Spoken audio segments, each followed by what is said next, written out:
보면 아이가 빤히 보이는 일인데도 계속해서 아니라고 우기는 경우가 종종 있습니다. 저도 어렸을 때 그런 기억이 나는데 텔레비전 드라마를 보다가 연기자들이 하는 말을 들었는데 나는 똑똑히 그리고 아주 정확히 그 말을 들었기 때문에 그게 뭐다 이렇게 말할 수 있었습니다. 그런데 옆에 있던 엄마나 형님들 그리고 누님은 그게 아니라고 정정해 주는 겁니다. 지금은 그때 무슨 내용 때문에 그랬었는지 가물가물하지만 그땐 내가 들은 게 정말 맞다고 끝까지 우긴 것만큼은 기억이 납니다. 하지만 지금 생각해보니 그건 나 혼자만의 생각이었고 또한 내 생각이 맞지 않은 것이 아주 분명했습니다. 왜냐하면 객관적으로 보더라도 다른 사람들은 다 같은 얘기를 하는데 혼자서만 고집하고 있었기 때문에 그렇습니다. 인원수에서 밀린다는 것은 내가 틀렸다는 게 거의 맞는 얘기죠. 여담이었습니다. 하지만 오늘 본문에는 정말 우기기의 대가들이 나오고 있습니다. 바로 대제사장과 산헤드린의 공회의 그런 회원들이었습니다. 이들은 사도들을 붙잡아 놓고 공회를 열었습니다. 그리고 그들을 신문하였습니다. 사법재판이 열렸고 대제사장이 운을 뗍니다. 우리가 이 이름으로 사람을 가르치지 말라고 엄금하였으되 너희가 너희 가르침을 예루살렘에 가득하게 하니 이 사람의 피를 우리에게 돌리고자 함이로다 라고 말했던 것입니다. 우리가 이 대제사장의 말에 주목할 부분은 그들이 예수의 이름을 말하지 않는다는 데 있습니다. 예수라는 말을 절대 꺼내지 않고 그 대신 이 이름으로 혹은 이 사람의 피를 이라면서 언급하고 있는 것입니다. 절대로 예수의 이름조차 들먹거리려 하지 않았습니다. 그러면 왜 대제사장이 이렇게 예수 이름을 회피했을까요? 그것은 단 한 가지 이유뿐입니다. 그들이 예수를 경멸했기 때문에 그런 것이죠. 여러분, 사람들이 우기기에 대가가 되는 이유는 정말 몰라서 그럴 수가 있습니다. 하지만 그것 말고도 자존심 문제 때문에 끝까지 가보자는 심산이 때문에 있을 수도 있습니다. 오늘 제가 대제사장과 공회의 생각이 어떤 거였는지는 잘 모르겠지만 아마도 후자처럼 보입니다. 끝까지 가보자라는 거죠.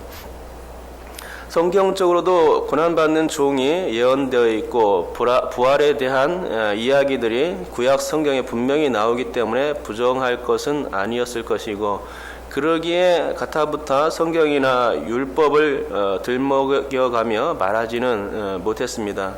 단지 그렇게 고난받는 종과 부활에 대한 이야기가 예수의 이야기와 맞지 않다는 게 그들의 고집과 또 아집이었던 것입니다. 분명히 예수 그리스도께서 부활하셨고 또 빈 무덤이 그 증거이고 또 제자들이 증언자들이며 너무나도 확실한 표적과 기사들이 사도들을 중심으로 일어나고 있었는데 그들은 이런 모든 정황들을 일시에 무시해버리고 무조건 예수를 경멸하면서 그 이름으로 전하지 말라, 가르치지 말라 말했던 것이죠. 너무나도 분명한 증거가 있다면 그걸 믿어야 하는 게 맞는 것 아닙니까? 분명한 증거와 물증 앞에서는 반드시 꼬리를 내려야 하는 게 정당한 겁니다. 야곱의 아들 유다가 며느리 다말 앞에서 자신의 도장과 끈을 보고선 꼬리를 내렸듯이 끝까지 고집을 부릴 것은 아니라는 것이 일이죠. 사망 권세를 이기시고 부활하신 우리 주님이 빈 무덤으로서 증언되고 있고 그분의 부활을 목격한 사도들이 증인들이 자신들의 눈앞에서 번연히 그분을 증거하고 있는데 이러한 물증과 증인 앞에서 어찌 끝까지 예수를 부인할 수 있단 말입니까? 그건 한 가지 이유밖에 없습니다. 자신들의 체면을 끝까지 지켜내기 위해서였던 것이죠. 그게 아니라면 그들은 분명히 정당한 사유를 들이댔을 것입니다. 그렇지만 그런 정당한 사유가 없었다는 것이죠. 그냥 단지 사도들을 책망하고 있을 뿐입니다. 그들은 사유가 없었죠. 단지 예수의 이름으로도 말하지 말고 가르치지 말라는 게 그들 얘기의 전부였던 것을 보게 됩니다. 무조건 아무 이유도 없이 가르치지 말라라고 말했고 이것은 참으로 억측이고 무례배의 생각이었던 것입니다.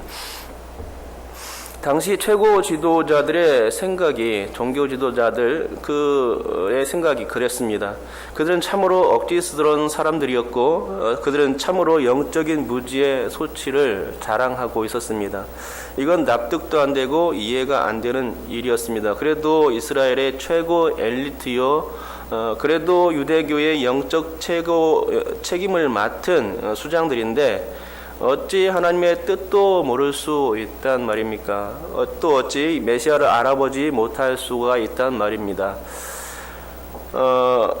참으로 헷갈리기만 하는데요. 증거가 너무나 분명했습니다. 하지만 그들은 스스럼 없이 주와 그리스도를 대적했던 것입니다.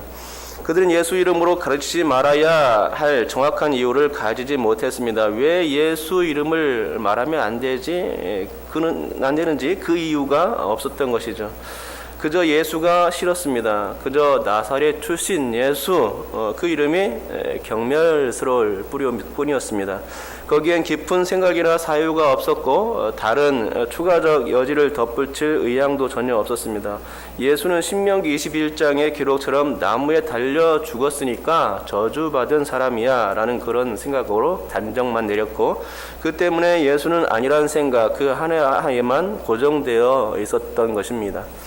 그러고 보면 저도 교회의 한 목사로서 생각해 볼 점이 많은 것 같습니다. 과연 종교계의 어른이 된다는 게 무엇을 뜻하는 것인가? 어른이 되면 어른답게 행동하고 올바른 모습을 보여주어야 하는 게 맞는 것 아닌가?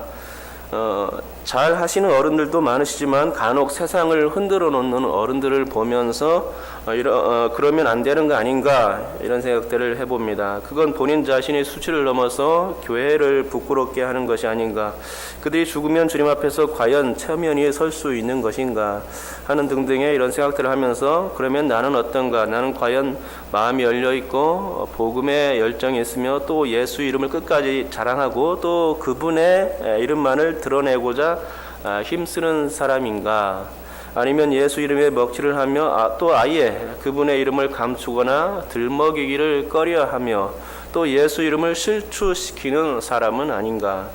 지금은 당장 아니더라도 점점 더 지도적인 입장이 이 어른이 되어 가면서 이런 추태를 벌이지는 않을 자신이 있는가 라는 등등의 생각들을 해봅니다.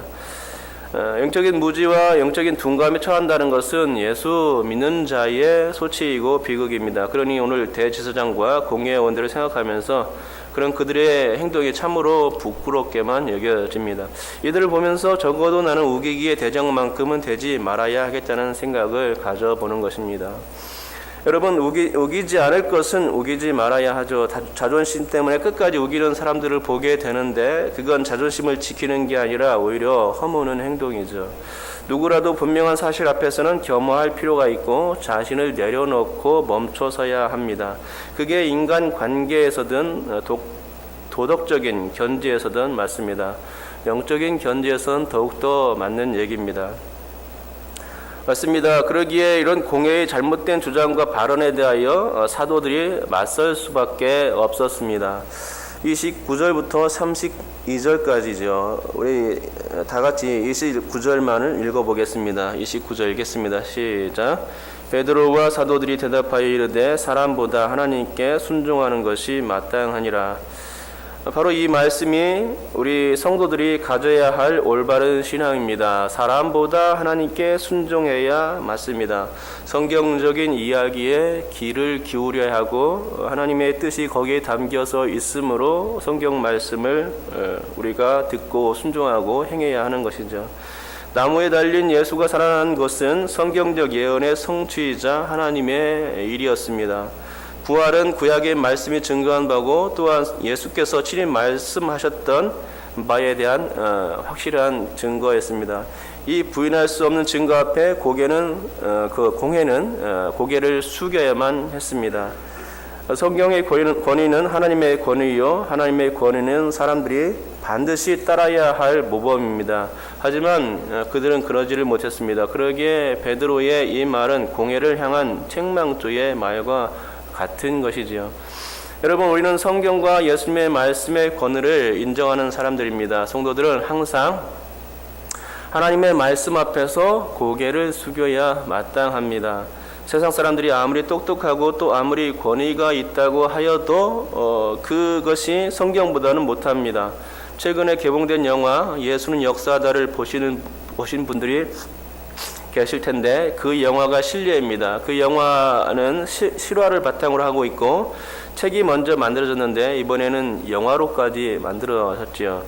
주인공은 무신론자였고 예수의 부활을 부인하기 위하여 성경을 연구하기 시작했습니다. 하지만 성경을 파면 팔수록 예수의 부활이 역사적 사실임을 부인할 수 없는 증거로 받아들일 수밖에 없었다는 것입니다.